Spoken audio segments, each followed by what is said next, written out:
الرجيم بسم الله الرحمن الرحيم ومن أظلم ممن افترى على الله كذبا أو قال أوحي إلي ولم يوحى إليه شيء ومن قال سأنزل مثل ما أنزل الله ولو ترى إذ الظالمون في غمرات الموت والملائكة باسطوا أيديهم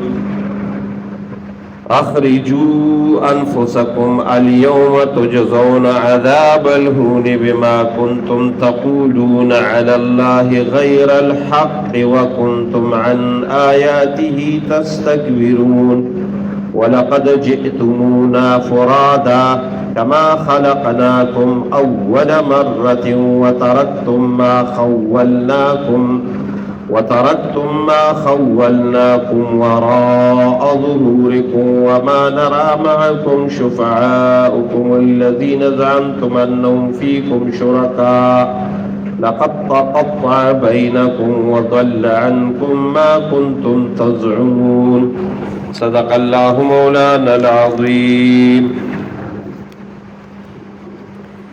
تیر شوی درس کې د یهودو د ضد او د عناد د وجې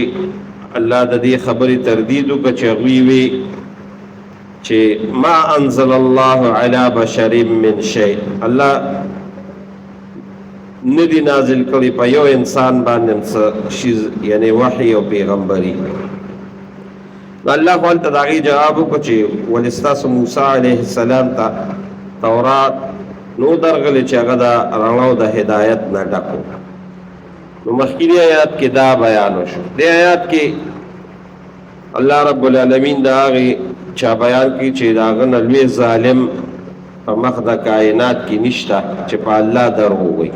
او هغه دروغ دا چې بعضې وایي چې مونږه الله ځان سره شریک کړي یو او مونږ ته وحی کېږي، او دویم نمبر دا دی چې څنګه الله قرآن نازلی دقه شان موږ هم خبرې را لیږو. نو الله رب العالمین د دې دواړو خبرو دغه کوي چې دوی نه غټ ظالم نشته چې په الله دروغ وایي او د نبوت. بعض علما وایي نبی علیہ السلام وخت کې یو کذاب تیر شوی دی، مسیلمة الکذاب، دا د هغه باره کې الله نازل کړي دي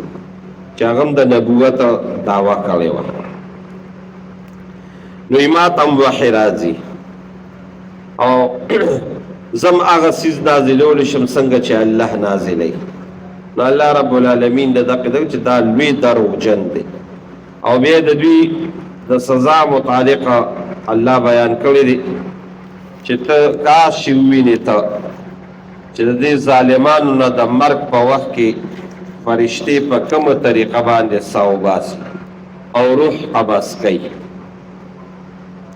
د دې آیات لاندې تفسیر انوار البیان کې چې د مولانا شیخ الهی صاحب رحمهم الله تفسیر د هغه د براء ابن عازب یو حدیث راوړی دی چې رسول الله صلی الله علیه وسلم د دې آیاتونو لاندې متعلق دا بیان کوي چې کله د یو کافر او فاسق او فاجر نه روح وباسي نو فرشتې ولا په خطرناک شکل باندې راشي، هیبتناک شکل باندې، او سړی د ټاټ کپړه وي، د ټاټ، او د دې روح ته وایي ای خبیث روح روزه. د دې آیاتونو لاندې دا حدیث یې راوړی دی. د بدن نه دا روح روباسي، په بدن کې دا روح خور شي. نو رسول الله صلی الله علیه وسلم د دې دوه مثالات چې څنګه خور شي او دا روح د دې فرشتې د لوی د دې بدن نه څنګه روباسي. نبی علیہ السلام دوه مثال بیان کړ. یو مثال دا چې یو ازغیدار اونوي، یو ازغیدار اونه، او هغه د انسان په دې بدن کې خوره شي او دا د انسان د دې بدن نه دا ازغیداره اونه په زور سره راوښکلي شي، نو ظاهره خبره ده چې دا رګونو دا غوښې او دا پلې وغیره به ورسره راښکلي شي او دا به ورسره روځي. وایي دقه شان الله دې موږ او تاسو ساتي د کافر او د فاسق او د فاجر د بدن نه دا روح په دقه طریقه وباسي. او دویم نمبر نبی علیہ السلام مثال داسې بیان کړ چې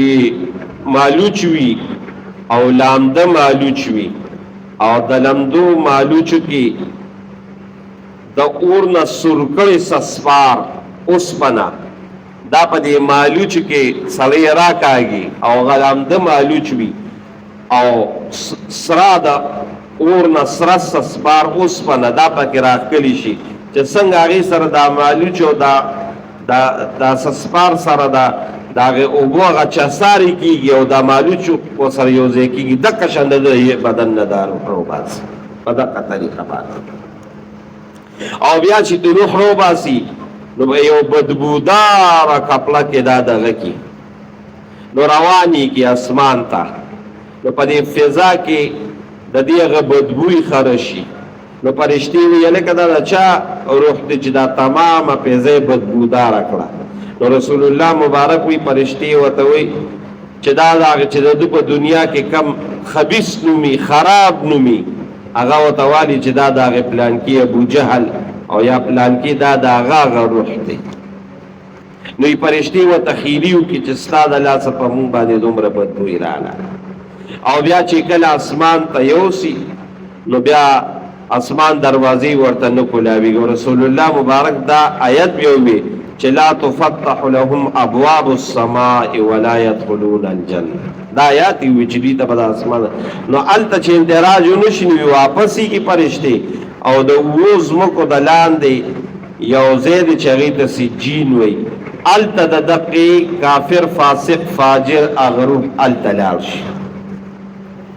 نو الله وی دقه وخت کې به د دوی څه حالات وي او کاش چې ووینې چې د دوی نه دا فرشتي روح وباسي لاسونه ورته اوږده کړي او ورته وایي ای خبیثه روحه روځه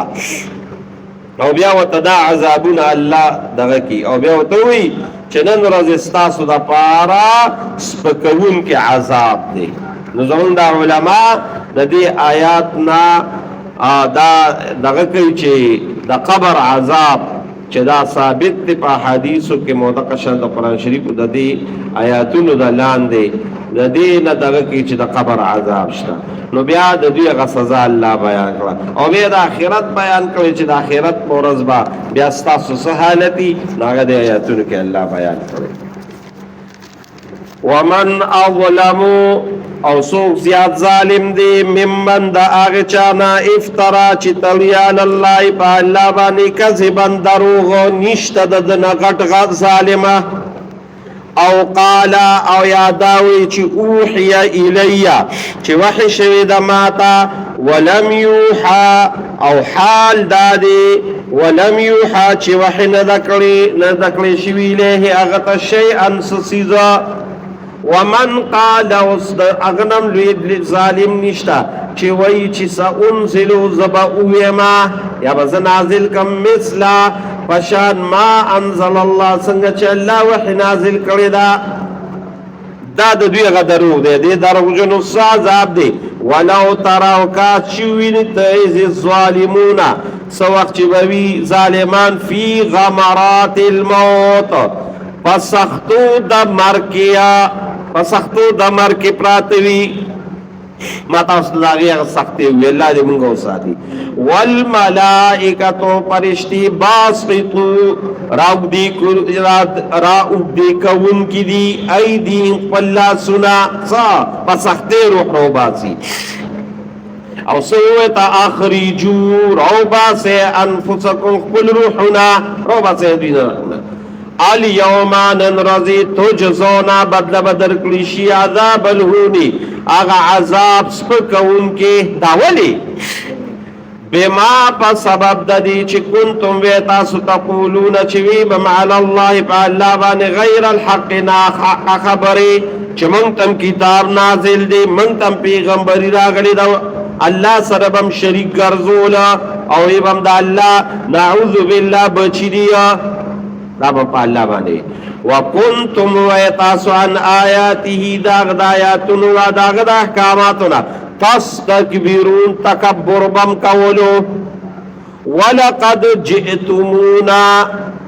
ولقد او پتاقید سرا جئتمونا راب شیطا سماتا منتا فرادن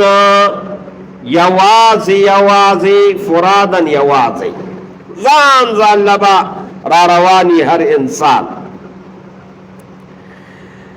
لکه دا قرآن شریف کې الله په مختلفو ځایونو کې لقد احصاهم وعدهم عدا وكلهم آتيهم يوم القيامة فردا ټول الله ما شمیرلی دي یو راته معلوم دی او عدهم عدا وكلهم آتيهم يوم القيامة فردا هر يوم ما تزان لرا رواني دلته قام قبیله دا پلان کې ډنګره ارس بزاني او څنګه برا رواني كما خلقناكم اول مره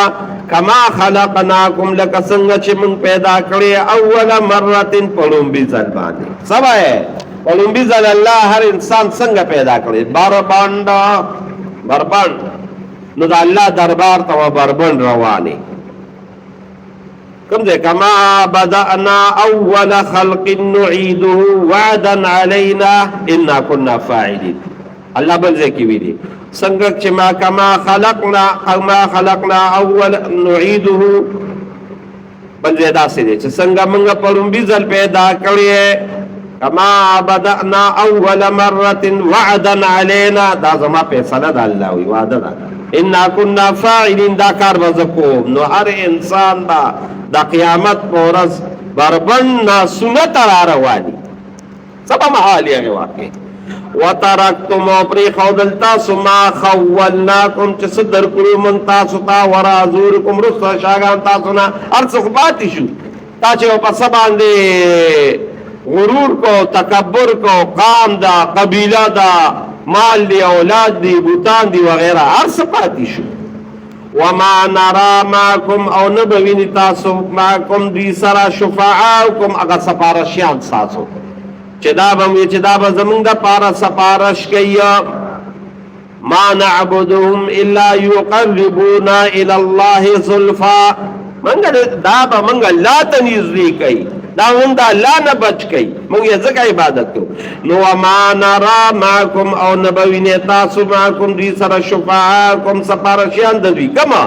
الذين زعمتم انهم فيكم شركاء چې تاسو ګمان داو چې تاسو په کار براشي دا شرکا دا بوتان دا شریکان براشي لقد تقطع بينكم پتا کی سره ختم شي ټول تعلقات تاسو ترمنځ وضل عنكم مقروب تاسو ما كنتم هغه چې تاسو تزعمون ګمان بکولو رپشي وضل عنكم رپشي ما هغه معبودان باطلا کنتم تزعمون چې تاسو د ګمان کولو پاغوي باندې د سفارش د بچاوي د بچ کولو دا ټول برخص شورای اوریا ریولې کنا چې تاسو به دې به بچ کی را بچ روک پشي هیڅ سمبني وي صدق الله مولانا سبحان ربك رب العزة عما يصفون وسلام على المرسلين ربنا آتنا في الدنيا حسنة وفي الآخرة حسنة وقنا عذاب